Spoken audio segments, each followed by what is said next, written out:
Phone tapping కేసులో SIT నోటీసులపై BRS కార్యనిర్వాహక అధ్యక్షుడు కేటీఆర్ స్పందించారు.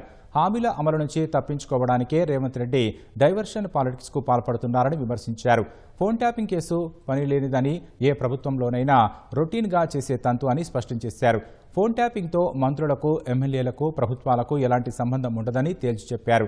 ట్యాపింగ్ ప్రక్రియ పోలీసు వ్యవస్థ కనుసన్నల్లోనే జరుగుతుందని కేటీఆర్ పేర్కొన్నారు. సహచర మంత్రులు సహా ప్రతిపక్ష నాయకుల ఫోన్లను రేవంత్ రెడ్డి ట్యాపింగ్ చేస్తున్నారని కేటీఆర్ ఆరోపించారు. ట్యాపింగ్ కేసులో విచారణకు వెళ్తా అని కేటీఆర్ స్పష్టం చేశారు. కాలయాపన చేయడం తప్ప ఈ కేసులో ఒరిగేదేమీ ఉండదని కేటీఆర్ ఎద్దేవా చేశారు. దేశ భద్రతకు, శాంతి భద్రతల పరిరక్షణకు, ప్రభుత్వాల స్థిరత్వానికి సంబంధించి పోలీసులు రొటీన్గా శాంతి భద్రతలు కాపాడాలి అనుకున్నప్పుడు జరిగే కార్యక్రమం. దానికి మంత్రులకు, ప్రభుత్వంలో ఉండే రాజకీయ నాయకులకు పాత్ర ఉండదు.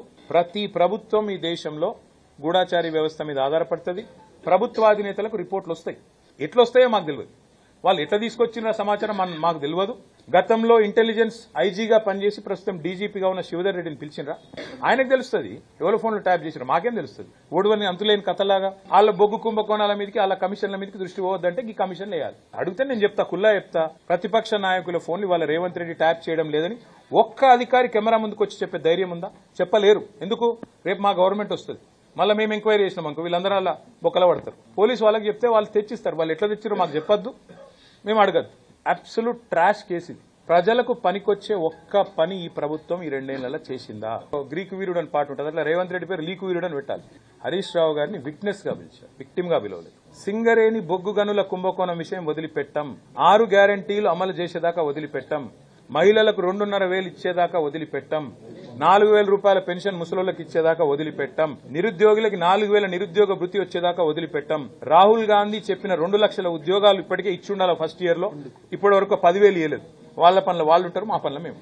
అమృత్ స్కామ్ జరిగిందని ఆధారాలతో సహా ఇచ్చొచ్చిన సృజన్ రెడ్డి అనే వ్యక్తి రేవంత్ రెడ్డి గారి బామ్మర్దికి అర్హత లేకపోయినా మీరు కేంద్ర ప్రభుత్వ పథకంలో ఎట్లిచ్చారని అడిగిన. ఇంతవరకు విచారణ లేదు. ఇప్పుడు 49% వాటా ఉంది సింగరేణిలో. దొంగ దొరికిందని చెప్పి చూపెడుతుంటే విజిట్ సైట్ సర్టిఫికేట్ అనే పనికిమాలిన నిబంధన, కోల్ ఇండియాలో లేని నిబంధన ఇక్కడ పెట్టినారు, దోచుకుంటున్నారు అని చెబితే, మీరు రాష్ట్ర ప్రభుత్వం చెబితే సిబిఐ విచారణ రాష్ట్ర ప్రభుత్వం కోరితేనట. ఎవడన్నా దొంగ కొడతాడా నా మీద విచారణ చేయమని? గట్లున్నది ఇలా కేంద్ర ప్రభుత్వ వ్యవహారం.